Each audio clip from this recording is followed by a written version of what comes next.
Bienvenue dans Inside, l'émission qui vous envoie au 7e ciel. Notre manière de percevoir le virtuel a toujours été un sujet fascinant. Le procédé a notamment été traité au cinéma avec des films tels que Existence, Johnny Mnemonic ou encore Matrix. Welcome to the real world. Et il aura fallu peu de temps avant que la réalité virtuelle fasse son entrée dans l'univers du jeu vidéo, avec l'arrivée de l'Oculus Rift, le Samsung Gear VR pour les smartphones et le PlayStation VR pour les machines de Sony. Ces trois casques de réalité virtuelle ont aidé à mettre en avant ce concept qui fait tant parler de lui. Des jeux tels que Valkyrie ou encore Gunjack font partie des premiers jeux à utiliser ce genre novateur avec succès. Et c'est à l'occasion de Paris Games Week que nous avons eu l'occasion de rencontrer Andrew Robinson, narrative designer du jeu Valkyrie, afin de discuter avec lui de cette nouvelle façon d'appréhender le jeu vidéo. Chez GONG, nous avons été impressionnés par Gunjack qui tournait sous Android.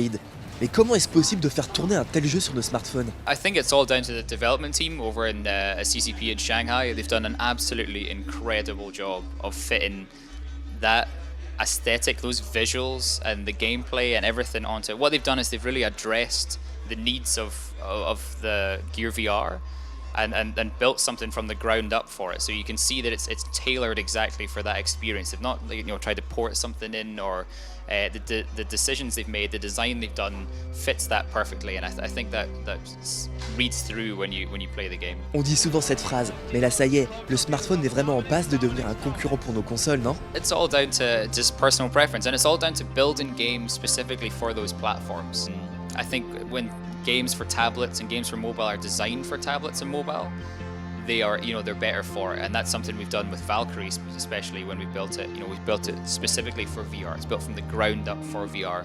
We haven't had to make compromises. It's not a 2D game ported over to VR, but everything we've designed is built for that, and that makes a real difference, I think. On remarque qu'à l'instar de EVE Online, l'univers de Valkyrie ressemble à celle de la série télévisée Battlestar Galactica, un élément dont votre staff nous avait déjà parlé lors de notre interview de EVE Online. Par contre, il te manque un vaisseau culte là, qu'on ne connaît pas forcément trop dans la communauté francophone, Battlestar Galactica. C'est vrai, promis la prochaine fois, on vous le met. Serait-ce l'une des principales influences de vos univers? It's not the principal inspiration. Like Valkyrie is built of a world of different inspirations and stuff, and EVE Online is also. I think it's just we love science fiction.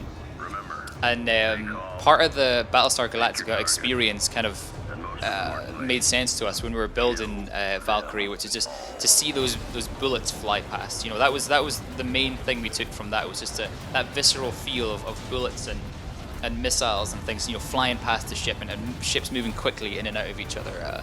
But I mean, there's a whole bunch of games and films and literature and everything that goes into what we do and what we design. And EVE Online as well is like this huge tapestry of that's been built up for the past 12 years of different styles and different feels, different artists coming to work on the project, different designers coming to work on the project, different creative people. They all feed into that different inspirations and different aspirations for the game. And I think that kind of shows that we've got a game for so long just built in that kind of style. Et sera-t-il possible de jouer à ces jeux sans la réalité augmentée? We made a decision as a team and as a company to focus on VR. As a thing. We didn't want to compromise the game in any way. There was a lot of places where we came to like a crossroads where we said, we can design this to fit for both, but not be as good for VR, or we can go fully into VR and really commit to VR and not compromise in any way, and that just makes for a better game. And I think that shows in Valkyrie. I think that's one of the things that we have, like when you play the game, you realize that we haven't had to compromise anywhere. We haven't had to try and make something work when it shouldn't work. So it's very much a VR game. On va maintenant s'attarder un petit peu sur l'histoire. Le jeu faisant partie de l'univers de EVE Online, est-il important d'y avoir déjà joué pour profiter pleinement de Valkyrie? No, and that's something that we've been very careful about. Like I would like Valkyrie to be a very accessible game and something that you can jump into. I don't want you to feel like you're you know, you've come into a comic book halfway through, or you've come into a film halfway through. Eve has a great history and a great lore, and I'm pulling a lot from that to build the story of Valkyrie and build the feel of Valkyrie. But I wanted to start afresh. I want people who just pick up Valkyrie for the first time to come into the story, get excited about the story and get excited about the characters, and then maybe that leads them on to then dig in further in EVE Online and get more information from EVE Online, and maybe start to play EVE Online and get into it in that respect. But yeah, I think having Valkyrie as a kind of small standalone story that people can just jump into and get into right away and get to know the characters and get a very personal perspective on the characters through VR. Yeah, so it's very much a standalone story that's part of a greater whole. Et pour conclure, avant de passer au test inside, la réalité virtuelle pour vous, c'est vraiment le futur du jeu vidéo? Absolutely. I'm excited for VR as a new medium.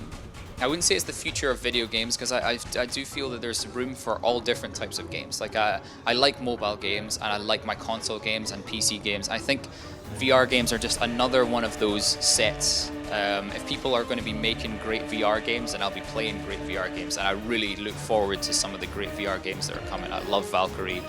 I'm looking forward to playing other people's experiences too. But I also, I'd also like to sit in front of a games console and play a different type, be immersed in a different way, or try something different. So it's just it's one of the many futures that games have. Like as we grow as a medium, as an interactive medium, I think games is just there's a lot of opportunity there, and VR is just opening another route, another path to get people excited about stuff and let people experience something new and something different.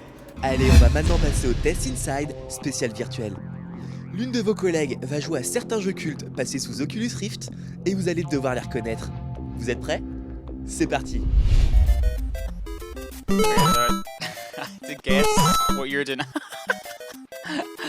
Let's move some of the dangerous furniture. You're jumping Mario. Yeah, okay, nice.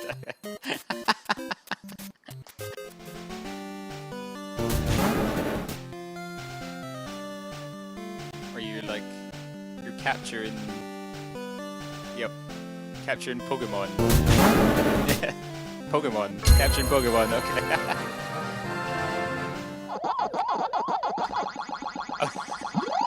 Pac-Man. Okay. That was good. Excellent.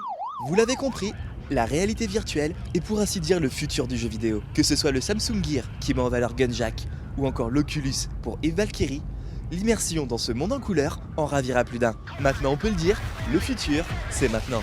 Alors enfilez votre casque et partez à l'aventure et à une prochaine dans Inside.